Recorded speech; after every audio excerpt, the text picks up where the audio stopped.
Hey, it's Ray DiCarlo at UAR. Gene and I, this is Gene, just got this box hand delivered to us today. It is the reproduction, authentic reproduction of the Landlords Game, and we're going to do a quick unboxing. So Gene, if you want to open that up, we'll let people know what they're going to get when they order one of these games. So normally if it comes in the mail, it'll be taped all around. Since it's hand delivered, we just got simple tape here. And then there's packed with newspaper to try to keep the environment clean. And we're going to just get rid of this newspaper really quickly here. And here is the game board. If it's in the mail, it'll be shrink wrapped. Here we have a duplicate of the original game. Here it is, first time ever seen in its entirety as a new production. And there's a small box here. This is how it came originally, in a box about this size.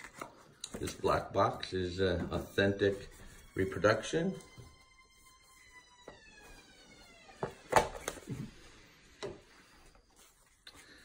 And this is the rules to the game. This is one of the things that has never really been seen by the public. The rules to the game were only in one game. And here we have, what is that in there?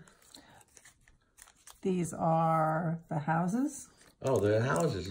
And these are houses. Free college. There must be a free college on the board somewhere. Won't we open those up? Free college? That must have been part of the idea behind the Landlords Game, is how to run a better society. All right, we'll get those open in a minute. What do we have here? We got money. Money. Ones.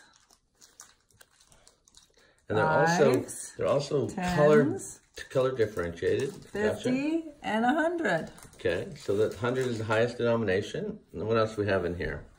Okay. A reproduction of the original dice throwing containers. And this bag is a reproduction of the original dice size and markers for the game. In case you don't know, Landlords is the game that Monopoly was copied from. Same game. And we have the cards. I believe these are the property cards that you pick up. Let's see. And here they are. Original color match to the cards that came in the first game. And I believe this game was originally patented in 1904 by Lizzie McGee. Oh yeah, right there, Lizzie McGee on the table here. Look at that. Anyway, that pretty much wraps up our unboxing. Glad you guys could come to see this.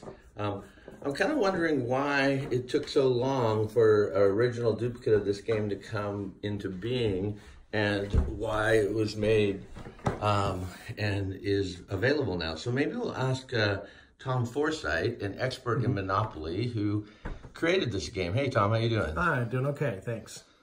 So Tom, why did you decide to make a authentic reproduction of this game for everybody?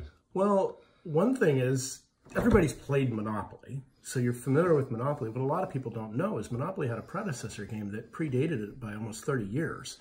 And it had a lot of rules. By the time it got to Parker Brothers, the game that we're all familiar with, it had lost a lot of its rules and a lot of the way to play it, and a lot of the artwork and other things that were involved with the original game. So most people have never played the way what we call Monopoly was originally meant to be played, and what its meaning was behind the game.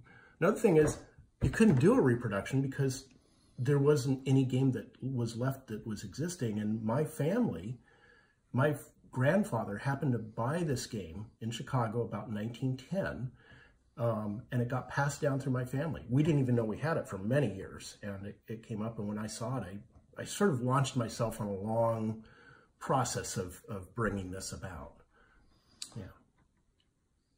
Well, I was going to ask also, I know that Parker Brothers claim that they hadn't copied this game, but if I recall from our earlier conversation, that something about they actually copied the misspelling on some of the properties. Yeah, well, in Monopoly, there are some hints of prior games in that something wasn't all right. Actually, the rules that were copied, this game when it came out, there had been also a few that Lizzie hand drew. So a few predecessors as she was working out her ideas and things. And one of those ended up getting other copies made and some of the rules dropped. And eventually that was the one that made its way all the way to Parker Brothers. Rules were mostly taught verbally, but some people did write them down. And the Atlantic City version of that did have written rules.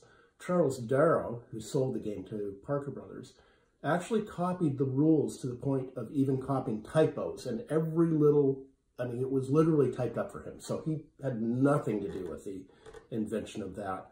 And Marvin Gardens is misspelled on Monopoly because it was a combination of Margate City and Ventor City, which are on either side, the first three letters of each name, either side of Atlantic City. He didn't know that because he hadn't been to Atlantic City.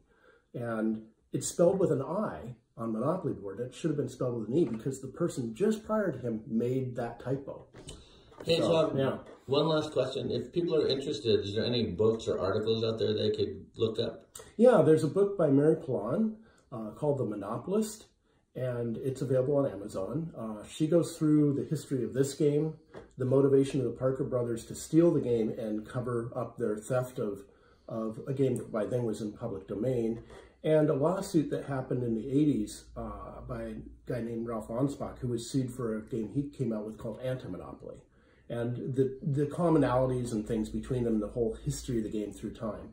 Yeah, well, we're going to close up now, but the one interesting thing, and maybe we'll spur some of your reading, is I remember Ralph's defense of his copyright infringement was that his game was called Anti-Monopoly, which he said couldn't be any further from monopoly than you could possibly get. Right, it's a trademark issue, and it was the fact that, hey, anti-monopoly is in the dictionary as well with monopoly, they're the opposites, and he actually did win the case in the Supreme Court, and he had changed his tactic a little bit and said, who makes monopoly? Everybody said Parker Brothers. Parker Brothers didn't exist by that time, and the courts basically ruled in summary that they hadn't branded their product name with the company that made it, and so he couldn't cause damage to the company. And yeah. Well, I'm very interested. Maybe one of those books will talk about the thousands of games that they made him bury before he won that case. Right. Exactly. All right. Thanks for your time, Tom, and I hope everybody enjoyed the video. Yep.